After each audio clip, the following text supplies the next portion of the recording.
తెలంగాణలో న్యాయవాద మిత్రులందరికీ నా యొక్క నమస్కారం. నా పేరు కటకొజ్జల నాగేశ్వరరావుని. భద్రాద్రి కొత్తగూడెం జిల్లా కోర్టులో న్యాయవాదిగా పనిచేస్తున్నాను. తెలంగాణ భద్రాద్రి కొత్తగూడెం జిల్లా 2023-2024 సంవత్సరంలో జరిగిన పార్లమెంట్ అసెంబ్లీ ఎన్నికలు స్వతంత్ర ఎమ్మెల్యే అభ్యర్థిగా పోటీ చేసిన వాడిని.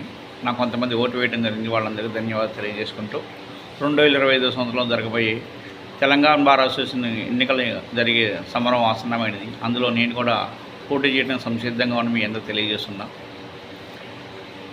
7 సంవత్సరాల కాల పరిమితిలో గతంలో చేసిన మన నాయకులు ఏ ఒక్క పని కూడా చేయలేదు. పార్టీ వన్ సిఆర్పిఎస్ కూడా చేయలేకపోయారు. తెలంగాణ రాష్ట్రంలో ఉన్న న్యాయవాదులకు ఏ ఒక్కళ్ళకి ఇళ్ల స్థలం కూడా ఇవ్వలేకపోయారు.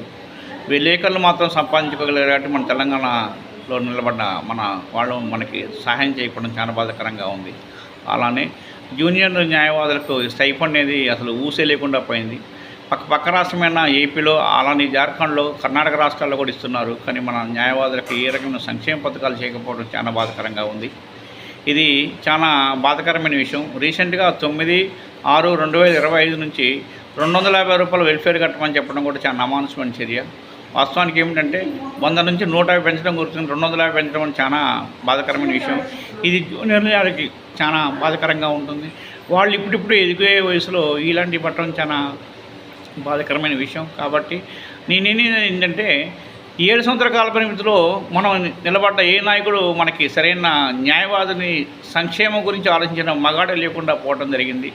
కేసీఆర్ గారు ఇచ్చిన 100 కోట్ల రూపాయలు ఏమైపోయినా అసలు కనుమరుగైపోయింది.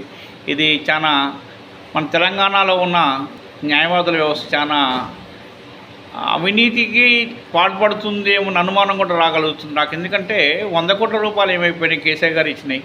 అలానే ఈ సంక్షేమ పథకాల నుంచి ఊసెత్తిన మగాట లేకుండా అయిపోయాడు. అసలు మన న్యాయవాదులకి ఏ ఒక్కడు దిక్కులేని పరిస్థితిలో అగమ్యగోచరంగా ఉంటున్నాం.